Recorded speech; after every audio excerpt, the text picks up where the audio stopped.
Buddhism is one of the oldest world religions believed to have been started about 2,500 years ago in India. The main concepts of Buddhism were developed by Siddhartha Gautama, known as Four Noble Truths. These rules argue human condition is an endless one of suffering, with humans on an eternal journey of rebirth and death.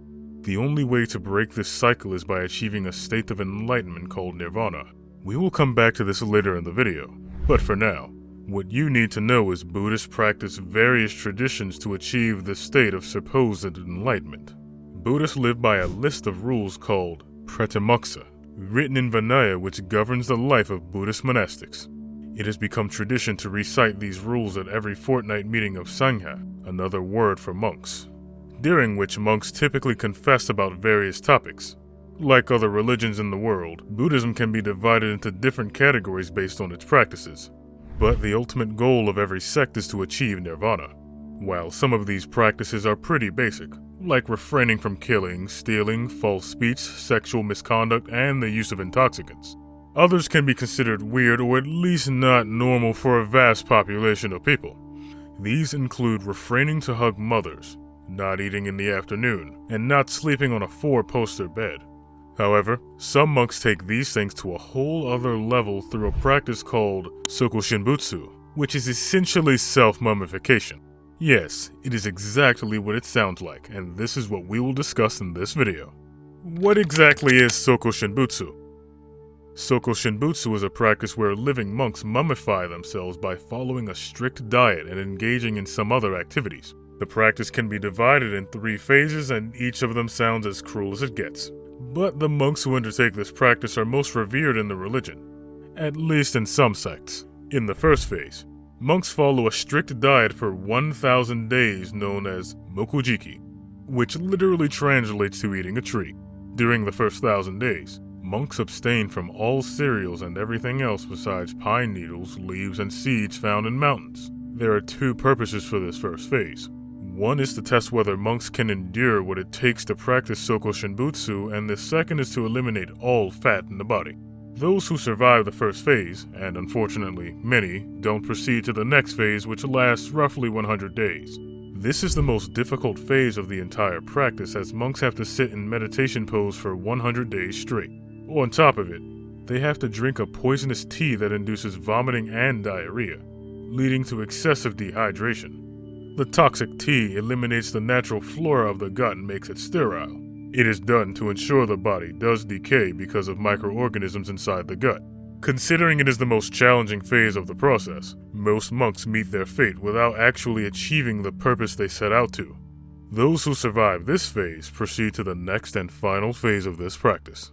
A 10-foot hole is created in the ground, and monks are put into a tight box that is lowered into the hole. It is later filled with charcoal before inserting bamboo into the box and placing it above the ground level to ensure monks can breathe inside. A group of other monks sit around the hole and observe the one practicing Sokushinbutsu. In this phase, the monk buried inside has to ring a bell every morning. The group observing from above listens to the bell, and when it stops ringing, it means that the monk inside it is dead and has achieved nirvana. They are then taken out from the ground to observe the signs of decay. Bodies that do not decay are then taken to monasteries where other monks pray in front of them. Unfortunately, the bodies of monks that decay during the last phase are buried inside the same hole.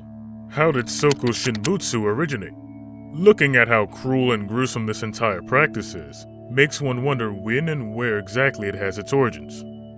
There are several theories to it, including the one that states that the Shingon school founder Kukai brought this practice from Tang, China as part of secret tantric practices. Kukai is a popular and revered figure in Buddhism who was a poet, calligrapher, and founder of the esoteric school of Shingon. Esoteric is a term used for a concept or school of thought that can only be understood by a specialized group of people with specialized knowledge and interest. Self-mummification via Sokushinbutsu is the most difficult thing that a human can subject its body to, and it is evident by the fact that not many self-mummified corpses are found in the world. The oldest self-mummified was discovered in the Himalayan region of India, which is estimated to be about 550 years old. The mummy is believed to belong to a monk named Sangha Tenzin, which is placed in Gui village in Himachal Pradesh. Some other similar mummies are found in Tibet and East Asia. Experts believe the mummy remained preserved for more than 5 centuries, mainly because of aridity of the area and overall cold weather. The practice is believed to reach Japan through a mountain-dwelling region called Shugendo, which is a blend of 3 other religions including Vajrayana Buddhism, Taoism, and Shinto. It started in the 7th century and emphasized ascetic practices. One of these ascetic practices was Sokushinbutsu, which stressed mountain austerities to achieve Buddha nature in one's body. The monks perfected this practice over the course of centuries, and it is widely practiced in the 3 mountains of Dewa region in Japan. These mountains remain one of the most sacred sites in Shugendo tradition to this day, and monks practice Sokushinbutsu secretly, despite it being illegal in the country.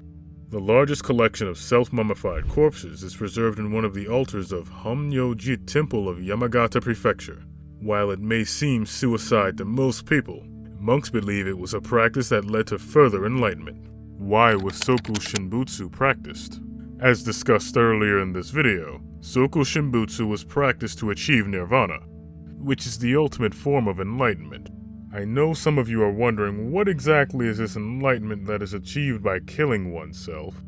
Well, the fundamental concept of Nirvana is pretty interesting, but sometimes the paths that are taken to achieve it are not.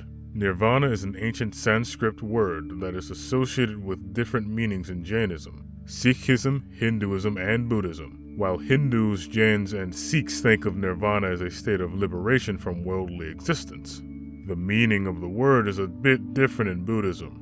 Unlike the other 3 religions, Buddhists do not believe in an eternal or universal soul. For them, there is no underlying reality altogether. Since there is no merging in Buddhism, the meaning of Nirvana is achieving the state of nothingness, also known as sunyata. A famous Buddhist logician and philosopher referred to Nirvana as neti neti, which meant neither this nor that. It is believed that he did this because no word, sign, or idea exists that can describe something that has no being. You can argue saying Nirvana does not exist makes more sense, but it would not be accurate, as Nirvana is a state that is both absence of being and the absence of non-being. The world we live in currently sees logic as dilemmas, where we only have 2 choices, whether something exists or it does not. However, Buddhist logic and philosophy work within a quadrilemma where instead of 2, there are 4 possibilities. These include something that exists, does not exist, it exists and does not exist, and the last where something neither exists nor does not exist. This is where Nirvana falls, completely outside any frame of reference can comprehend. It might be confusing to you and me, but monks grappled with this concept about 2,500 years ago and may have understood it. And to achieve something as complex as this, it is understandable why monks have developed some paths which seem extremely gruesome to most people. That is it for this video. The purpose of this video was not to hurt the religious sentiment of any group, but to provide insight into a practice that is unique and beyond what most humans can comprehend. We hope it was informative. Stay connected with the channel and leave a comment down below to let us know what you think of the video.